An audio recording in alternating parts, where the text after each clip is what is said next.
సర్వమానవాళి కొరకు తన్ను తాను బలిపశువుగా సమర్పణ చేసుకున్నటువంటి పరిశుద్ధమైన దినాన్ని మనము ప్రభు యొక్క సాన్నిధ్యంలో ఉన్నాం. ఎందుకు ఈ రీతి అయినటువంటి కార్యము ప్రభువు చేయవలసి వచ్చింది అని మనం ఆలోచన చేస్తే, సర్వ పాప పరిహారే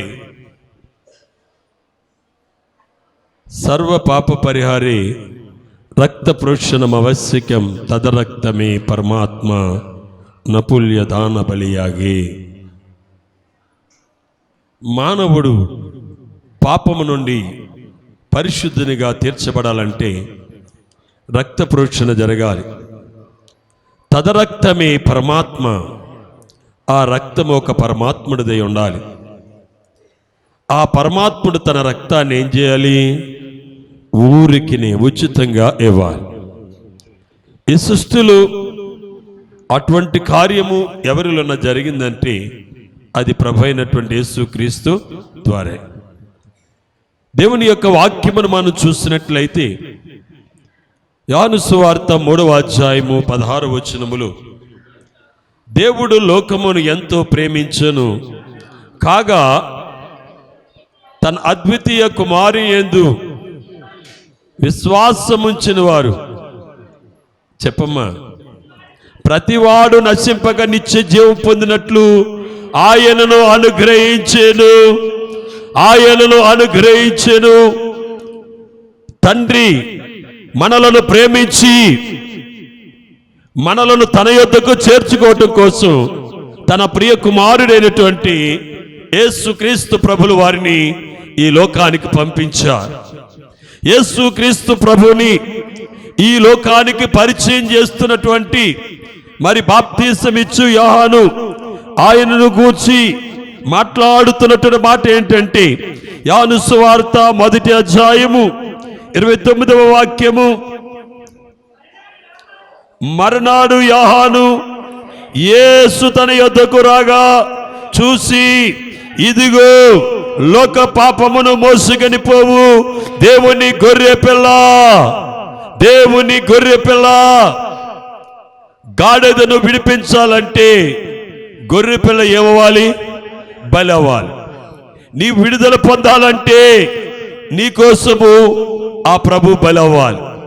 గాడిదను విడిపించడానికి గొర్రె పిల్లైన యేసు ఎలాగైతే, మరి గొర్రె పిల్ల ఎలాగైతే బలి అయ్యి గాడిదని విడిపిస్తుందో ఆ రీతిగానే మన కొరకు ఆయన బలియాగము ద్వారా మనల్ని ఏం చేశాడు? పాపము నుండి, శాపము నుండి ఆయన మనలను విడిపించడానికి క్రీస్తు యేసు తన్ను తాను అప్పగించుకున్నాడు. వదకు తేబడిన గొర్రె పిల్ల బొచ్చు కత్తిరించు వాని దగ్గర ఏ రీతిగా అయితే మౌనంగా ఉంటుందో నా యేసుక్రీస్తు ప్రభులు వారు ఆ రీతిగా మౌనంగా ఉన్నాడు. పిలాతు యేసుని చూసి అంటున్నాడు, వీరిలా మాట్లాడుతుంటే నీవేమి మాట్లాడవా? నీవేమి బదులు చెప్పట్లేదే అంటే ప్రభు అంటున్నాడు, ఇప్పటికి ఇలాగే జరగాలి. నేను నోరు తెరిచానంటే ఇక్కడ ఎవరు నిలబడలేరు, ఎవరు మాట్లాడలేరు. కానీ నేను మౌనంగా ఉంటేనే వీరిని నేను విడిపించగలను. నేను మౌనంగా ఉంటేనే వీరికి నేను రక్షణ దయచేయగలను. ప్రజలు రక్షింపబడాలంటే, ప్రజలు దేవుని యొద్దకు చేర్చబడాలంటే, కోల్పోయిన రక్షణ తిరిగి రావాలంటే, కోల్పోయిన స్థితి మరలా మానవునికి దయచేయబడాలంటే నేను సర్వమానవాళి కొరకు నేను వధింపబడాలి.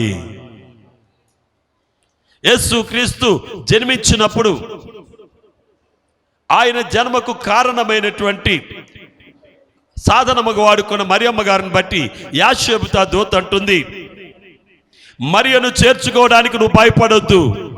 ఆమె గర్భము ధరించుకున్నది పరిశుద్ధాత్మ వలన కనుక ఆమె మగ సంతానాన్ని కంటుంది. పుట్టిన బిడ్డ ఎలాగుంటాడంటే తన ప్రజలను వారి పాపముల నుండి ఆయనే రక్షించును గనుక ఆయనకి యేసు అని పేరు పెట్టెదరు. తన ప్రజలు అనగా మనందరి ప్రజలు భూలోకములో ఉన్న ప్రజలు తూర్పు నుండి పడమటి వరకు, ఉత్తరము నుండి దక్షిణం వరకు, భూమి ఆ కొన నుండి ఈ కొన వరకు ఉన్నటువంటి సర్వ మానవాళి కొరకు యేసుక్రీస్తు ప్రభులు వారు ప్రాణము పెట్టి విడిపించడానికి ఆయన ఈ భూలోకానికి వచ్చాడు. నమ్ముచున్న వారు 2 చేతులు పైకెత్తి దేవునికి స్తోత్రం చెప్పండి. ఆ కార్యము జరిగించడానికి నా యేసుక్రీస్తు ప్రభులు వారు ఒక అన్యాయపు తీర్పు తీర్చబడి, ఒక అన్యాయస్తుడిగా, ఒక నేరస్తుడిగా, ఒక దోషిగా, ఒక పాపిగా సిలువ మ్రానులు మోయచ్చు వీధులలో మరి ఆయన వారు కొడరాలతో కొడుతూ ఉంటే, శరీరము గాయపరచబడి రక్తము చిందుతూ ఉంటే, ఎప్పుడైతే ఆ కొరడా ఈపు మీదకి వెళ్ళిందో ఆ మేకు అందులో గుచ్చుకున్నప్పుడు మేకును తీస్తుంటే ఎలాగొస్తుందంటే తెలుసండి, చిచ్చుబుడ్లోంచి అది ఎలాగొస్తాయో అలాగా ఆయన యొక్క దేహములో నుండి రక్తం అట్టండి బయటికి అట్టండి ఎంతో వేగంగా వచ్చేస్తుంది. ఎందుకంటే ఆయన వయసు ఎంత అండి? 33.5 సంవత్సరాలు. 33.5 సంవత్సరాలు వయసున్న మనిషి ఎలాగుంటాడు? మంచి రక్త బిగి మీద ఉంటాడు, మంచి కండ బిగి మీద ఉంటాడు. శరీరం చాలా ఎలాగుంటుందండి? పటుత్తంగా ఉంటుందండి, లూజ్ అవుదండి. నా ప్రభు గాయపరచబడి రక్తము చిందించి అడుగడుగున ఏంటండి? రక్తమే రక్తమే, త్రోవంతా కూడా రక్తమే. యేసు ప్రభుల వారు ఇంత వేదనలో ఉండి, ఇంత బాధలో ఉండి, ఇంత మరి శ్రమలో ఉండి నా ప్రభు ఏం చేస్తున్నాడు తెలుసండి? అయ్యి బాబు, అమ్మ బాబు అంటలేదండి. ఏమండి, మనకు ముళ్ళు గుచ్చుకోగానే ఏమంటాం?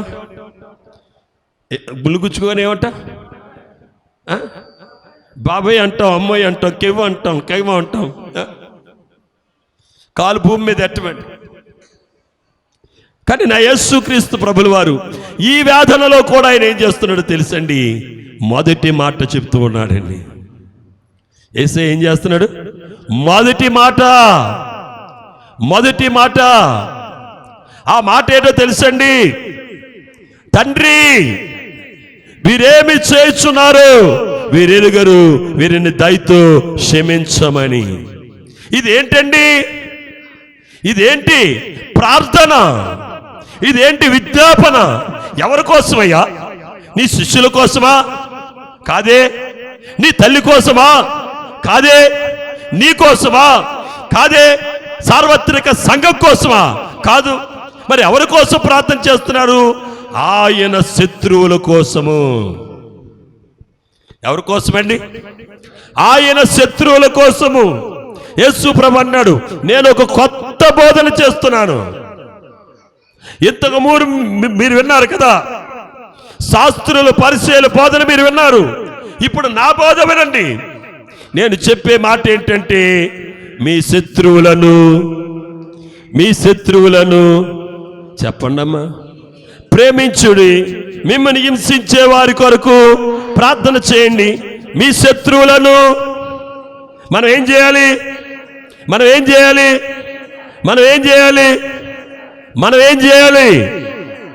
ఎవరిని ప్రేమించాలి? మరి అది చెప్పరేటి? నువ్వు ప్రేమిస్తున్నావు. గుర్రం అంటే అంత ఇష్టమో నీకు? గుర్రమ్మకి నువ్వంటే ఆ ప్రేమ కాదండి, ఆ ప్రేమ కాదు. నిన్నెవరైనా తిట్టారా?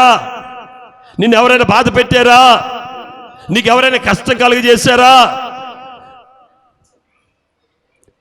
నువ్వు రోడ్డు మీద వస్తుంటే ఎవరైనా పొల్లిరుకు మాటలు మాట్లాడారా? వీళ్ళందరూ ఎవరండి? శత్రువుల కోసం ఏం చేయాలి? బైబిల్ అట్టుకు వస్తుంటే ఒక ఆమె అంటది, అప్పుడే టైం అయిపోయింది, దీనికి బైబిల్ అట్టుకు బయలుదేరిపోయింది అంటది. వీళ్ళందరూ ఎవరు? శత్రువులు. వాళ్ళని మనం ఏం చేయాలి? ఆగి సమాధానం చెప్పక్కర్లేదండి. మన పని మనం చేయటమే. యేసు ప్రభు మరి శిష్యులు చెదిరిపోయారు, వాళ్ళ కోసం ప్రార్థన చేయొచ్చు. ఈయన వెళ్ళిపోతున్నాడు, తల్లి కోసం ప్రార్థన చేయొచ్చు. వాళ్ళు ఎవరి కోసమైనా ప్రార్థన చేశాడు ఆయన హింసిస్తున్నారు, ఆయన బాధ పెడుతున్నారు, ఆయన గాయపరుస్తున్నారు. వారి కొరకు ఏం చేస్తున్నారండి? ప్రార్థన చేస్తున్నారు. యేసు ప్రభు ఏది మీరు ఇలా చేయండి అలా చేయండి అని చెప్పలేదండి. ఆయన చేసి చూపించాడు. ఆయన హింసించే వారి కొరకు ఆయన ఏం చేస్తున్నాడు? తండ్రి వీరేమి చేస్తున్నారు, వీరు ఎరుగరు, వీరిని క్షమించు. చెప్పండి అమ్మ మొదటి మాట అందరూ, తండ్రి. ఇంకోసారి చెప్పండి.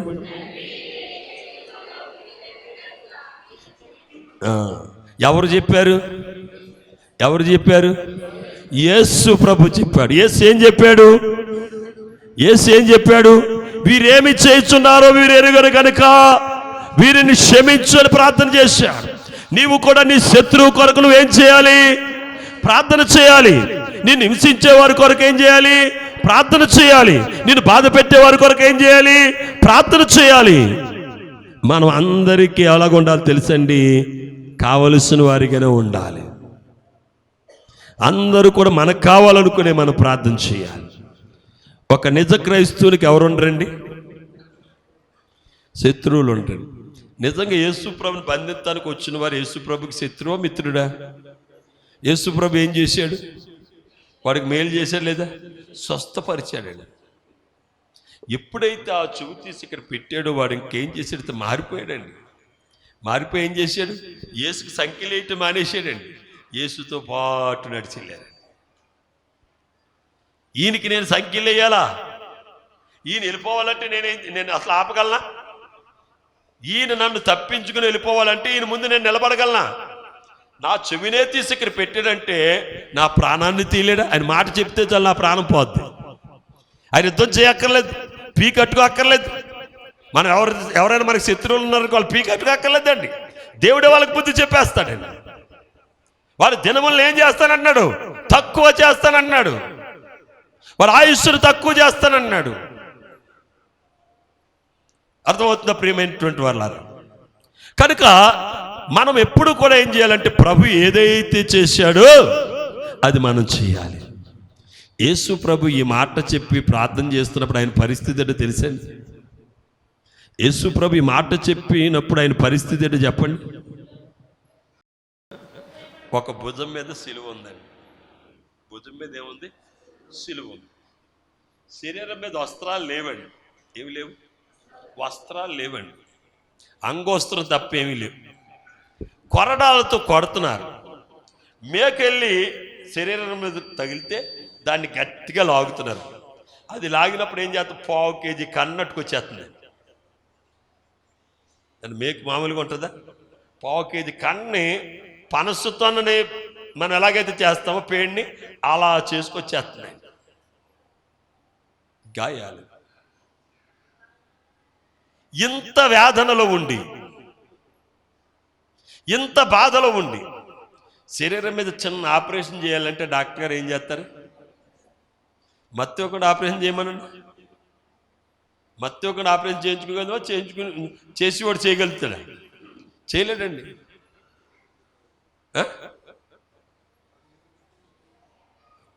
మాకు తెలియదు కదండి. దేనికి స్తోత్రం. హల్లెలూయా. దేవుడే ఆపరేషన్ చేయడానికి మనిషికి ఏం చేశాడు? గాఢ నిద్ర కలుగు చేశాడండి. ఆదాముకు ఆపరేషన్ చేశాడు. మొదటి ఆపరేషన్ ఆయనే చేశాడండి. చేసి లోపల ఎముకను బయటికి లాగేసాడండి. లాగటం తెలీదు, పోడ్చడం తెలియదండి ఎవరికి. ఎందుకో తెలుసా? గాఢ నిద్ర కలుగు చేశాడు, మత్తిచ్చేసాడండి దేవుడు. నా యేసుక్రీస్తు ప్రభు ఇంత వేదనలో కూడా తండ్రి తండ్రి వీరేమి చేయుచున్నారు, వీరెరుగరు కనుక వీరిని క్షమించమని ప్రార్థిస్తున్నాడు. ఇలాంటి బాధలు మనం ఏం చేస్తున్నాం? అయ్యా నేను ఈ బాధ భరించలేకపోతున్నాను, త్వరగా నీ దగ్గరికన్నా తీసుకెళ్ళిపో, లేకపోతే ఈ బాధ నుండి విముక్తన్న కలుగుజే అంటాం. ఆయన అలా ప్రార్థన చేయలేదండి.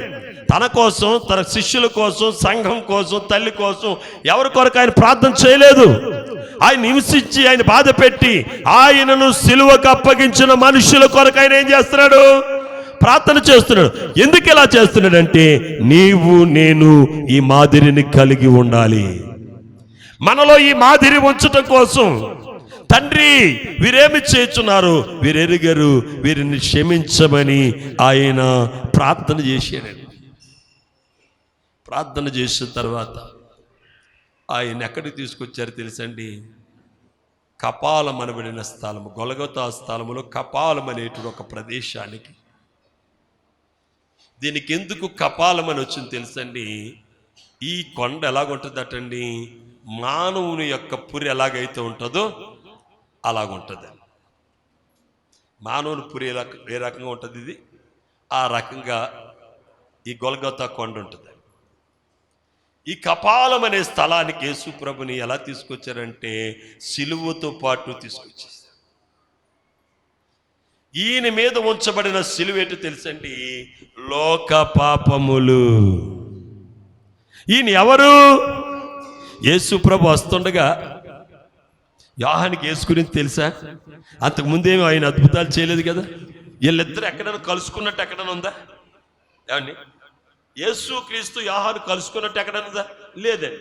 ఇప్పుడు అనేక మంది మనుషుల మధ్యలో నుండి నా యేసు క్రీస్తు ప్రభు వస్తుంటే, పరిశుద్ధాత్మ దేవుడు యోహాను మీదకి వెళ్ళి యోహాను ద్వారా చెప్తున్న మాట ఏంటంటే, ఇదిగో లోక పాపములు మోసుకొని పోవు దేవుని గొర్రెపిల్ల. చెప్పండి మాట, లోక పాపములు మోసుకొని పోవు, నా పాపములు మోసుకొని పోవు యేసుక్రీస్తు ప్రభు. నా పాపములు మోసుకొని పోతున్నా యేసు ప్రభు, నా అతిక్రమములను, నా దోషములు మోసుకుని వెళ్తున్నా యేసుక్రీస్తు ప్రభు. ఆయన మీద ఉంచబడినటువంటి ఈ భారమైన కాడేట తెలుసండి, నీ దోషములు, నా దోషములు, నీ పాపములు. ఈయన ఎక్కడికి తీసుకొచ్చేసారండి? కపాలం అనే స్థలానికి తీసుకొచ్చారండి. దరిదాపుగా 10-10:30 ప్రాంతం అవుతుంది. ఆ ప్రాంతంలో ప్రభుని తీసుకొచ్చేసారు. ప్రభుతో పాటు 2 దొంగలు కూడా తీసుకొచ్చేసారు. ఈ దొంగలు ఎవరండి? బర్బతో ఉన్నటువంటి అనుచరులండి. బర్బాను విడిపించారు, కానీ ఈ 2 అనుచరుల్ని విడుదలవ్వలేదు. ఈ 2కి ఏం చేశారు తెలుసండి? సిలువ వేశారు. అయితే వాళ్ళు ముందే తీసుకొచ్చేసారు. అయితే తీసుకొచ్చి వాళ్ళు ఏం చేశారు తెలుసండి? సిలువ మీద పడుకోబెట్టి ఎక్కడో తాడుతో కట్టారు, ఎక్కడో తాడుతో కట్టారు, కాలుకో తాడుతో కట్టి పైకి లేపేశారు. కానీ నా యేసు ప్రభుని అలా లేపలేదండి. ఆయనను సిలువ మీద ఉంచి, ఆయన ఎడమ చేతిలో ఒక మేకు, కుడి చేతిలో ఒక మేకు, ఆయన కాళ్ళల్లో ఒక మేకు గుచ్చి, ఆయన నెత్తి మీదండి ముళ్ళతో అల్లినటువంటి ఒక కిరీటం అండి. ముళ్ళతో అల్లిన కిరీటము నెత్తి మీద ఉంటుందా? ఏం చేస్తారు? ఊడిపోతుంది. అది ఎలాగల్లారో తెలుసండి? ఇక్కడ పట్టుకున్నారండి, ఇలాగ అల్లుతూ ఏం చేశారంటే, ఇక్కడ మేకు ఉన్నది కదా, ఆ మేకును లోపల కొట్టేశారండి. ఎక్కడికన్నా తలలో కొట్టేశారండి, సుత్తిచ్చి కొట్టారండి. ఆ తర్వాత ఇలా తిప్పారండి, మరలా ఇక్కడ ఒక మేకు, అలాగేలా చుట్టూ అటండి 7 ముళ్ళులు అటండి. ఎన్ని ముళ్ళు? 7 ముళ్ళు. ఈ 7 ముళ్ళు తలలోకి వెళ్ళిపోయి లోపల ఉన్న మెదట్లోకి వెళ్ళిపోయి, ఎప్పటికంటండి లోపల నుండి బ్లడ్ అటండి ఎలాగొచ్చిందట, చిందుకుంట బయటకు వచ్చేసింది అటండి. ఆ రకంగా ఎంత వేదన యేసు ప్రభు అనిపించాడో చూడండి. అలాగటండి ఆయన తల మీద ముళ్ళ కిరీటం ఉంచి కర్రతోటి ఏం చేశారటండి, ఆ మేకులనటండి తలలోకి కొట్టి ఆయనటండి ఆ శిలువలో వేలాడదీశారట, పైకెత్తి. ఈ చేతిలో ఒక మేకు ఉంది, ఈ చేతిలో ఒక మేకు ఉంది, 2 కాళ్ళలో ఒక మేకు వేశారు. పైన వేసిన మేకులు ఏ మేకులు అంటే తెలుసండి? మామూలు మేకులు కాదండి, వాసం మేకులు అంటారు చూడండి. ఏ మేకులు? వాసం మేకులు. ఎలాగుంటాయి తెలుసండి? ఆ మేక వేయాలంటే వాటర్ మేస్త్రి డ్రిల్ వేయాలండి, మామూలు కొట్టెత్తి దిగదండి. ఓలు వేసి ఓల్లోంచి ఆ మేకను దింపుతారు. నా యేసుకి ఏ ఓలు వేయలేదండి, ఇక్కడ డైరెక్ట్గా కొట్టేశారండి. ఈ చేతికి కొట్టేశారు, కాళ్ళకు కొట్టేశారండి. సిలువలో వేలాడుతూ ఉన్నాడండి, వేదన చెందుతున్నాడు. వేదన చెందుతున్నప్పుడు ఆయన్ని చూసిన వారు నవ్వుతున్నారటండి. ఆయన చూసిన వారు ఏం చేస్తున్నారు? నవ్వుతున్నారట. ఈ నవ్వే వాళ్ళు ఎవరు తెలుసండి? ఈ నవ్వే వాళ్ళు ఎవరు తెలుసండి? యేసు ఇందాక ప్రార్థన చేశాడు చూడండి, తండ్రి వీరేమి చేయుచున్నారు, వీరు ఎరుగరు, వీరిని క్షమించమని. వీరెవరంటే ప్రధాన యాజకులతోటి ప్రేరేపింపబడి, ప్రధాన యాజకుల చేత కొనబడి, ప్రధాన యాజకుల చేత వారు ప్రేరేపింపబడినటువంటి వారైనటువంటి వారు. వీరు పూర్తిగా ఏం చేస్తున్నారు తెలుసండి? మద్యము సేవించున్నారండి. మత్తు లేకుండా ఉంటే వాళ్ళు ప్రభుని చూసి ఏమవుతారండి? చాలామంది ఏడుస్తున్నారండి, నాయన నా ప్రభు నీకు ఈ బాధ ఏంటి, కష్టం ఏంటండి. కానీ వీళ్ళు ఏం చేస్తున్నారు? ఆయన చూసి నవ్వుతున్నారట అండి. అప్పుడు సిలువలో వేలాడుతున్నటువంటి ఎడమ వైపున ఉన్నటువంటి దొంగటండి యేసు ప్రభుని అంటున్నాడట. యేసు ప్రభుని ఏమంటున్నాడు? నాయన నువ్వు బోల్డ్ సూచక్రియలు చేసావు, బోల్డ్ అద్భుతాలు చేసావు, ఒకేసారి ఎన్నో స్థలాల్లో నువ్వు మాట్లాడావు, మాకు తెలిసయ్యా. ఒకేసారి 4-5 స్థలాల్లో నువ్వు కనపడ్డావు, 4-5 చోట్ల నీవు దర్శనమిచ్చు. నీకు ఇన్ని విద్యలు వచ్చి కదా, ఒక విద్యను ప్రదర్శించి వీళ్ళందరినీ మభ్యపెట్టి నిన్ను నీవు రక్షించుకొని మమ్మల్ని కూడా రక్షించు. ఇందాకి గెస్సమనే తోటలో ప్రభు అంటున్నాడు, నా తండ్రికి నేను విజ్ఞాపన చేస్తే 12 యోహముల కంటే ఎక్కువ సైన్యాన్ని పంపిస్తాడు, కానీ నేను ఈ రీతిగా మరణించుట మీకు మేలు. ఎడమ వైపు నన్ను దొంగతో యేసు ప్రభు అన్నారు, మరే నీకోసమే నేను చచ్చిపోతున్నాను, నీకోసమే మరణిస్తున్నాను చెప్పాలి. కానీ ఆ మాట అయినా అనలేదు. ఎందుకో తెలుసా? మనిషి తనంతట తానే దైవాన్ని తెలుసుకోవాలి. మనిషి తనంతట తానే యేసు ప్రభు దగ్గరికి రావాలి. తనంతట తానే యేసు ప్రభుని సొంత రక్షకునిగా అంగీకరించాలి. ఆ స్వేచ్ఛ మానవునికి ఇచ్చాడండి. అది ఇవ్వకపోతే దేవుడు ఒక్క మాటతో మన అందరినీ మార్చగలడండి. అది దేవుని ఉద్దేశం కాదు. దేవుడు తనంతట తాను తెలుసుకోవాల్సింది ఏంటంటే, నేను పాపిని, నాకు రక్షణ కావాలి, నాకు పరలోకం కావాలంటే యేసుక్రీస్తు ఒక్కడే అన్న విషయము మానవుడు గ్రహించాలని యేసుక్రీస్తు మానవునికి శిక్షనిచ్చాడండి. తన గురించి తాను తెలియజేస్తూ, తన గురించి తాను ఇతరులకు ఒప్పింపజేయడానికి ఏ కార్యం చేయాలో ఆ కార్యాలన్నీ చేస్తూ ఆయన ప్రజలను తన వైపు ఆకర్షించుకోవడానికి ప్రయత్నం చేస్తున్నాడు. కానీ ప్రజలు ఏమవుతున్నారు? ఆకర్షింపబడట్లేదండి. ఎందుకు తెలుసా? ఈ మార్గము ఇరుకు సంకుచితమైనది. ఎవడైనా పెద్ద రోడ్లు వెళ్ళాలనుకుంటాడు, కానీ సందులు వెళ్ళాలనుకుంటాడా?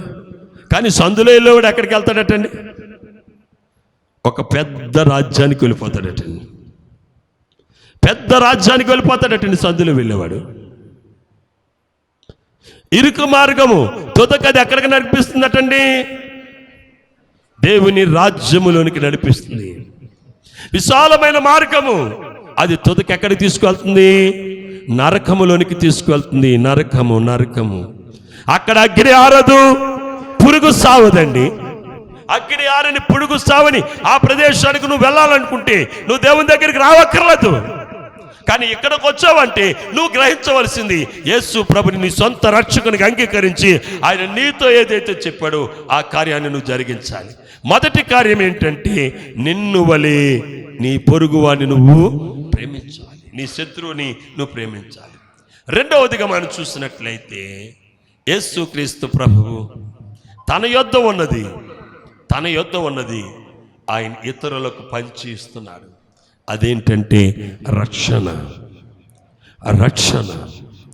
సిలువలో వేలాడుతున్నటువంటి ఈ ఎడమ వైపు దొంగ ఈ రీతిగా మాట్లాడితే, కుడివైపున ఉన్నటువంటి దొంగ అంటున్నాడట, నీవింకా అదే శిక్షా విధిలో ఉన్నావా? ఇప్పుడైనా బుద్ధి రాలేదా నీకు? చనిపోతున్నప్పుడైనా సరే మనిషికి ఏమి రావాలి? కొందరికి చావంటే బుద్ధి వస్తుందండి, మరలా దేవుడు ఆయుష్ ఇస్తే బుద్ధి పోద్ది. హిజ్కియాకు చచ్చిపోతున్నప్పుడు బుద్ధి వచ్చిందండి, దేవుడు మరలా ఆయుష్నిస్తే ఏమైంది? బుద్ధి కాస్త పోయిందండి.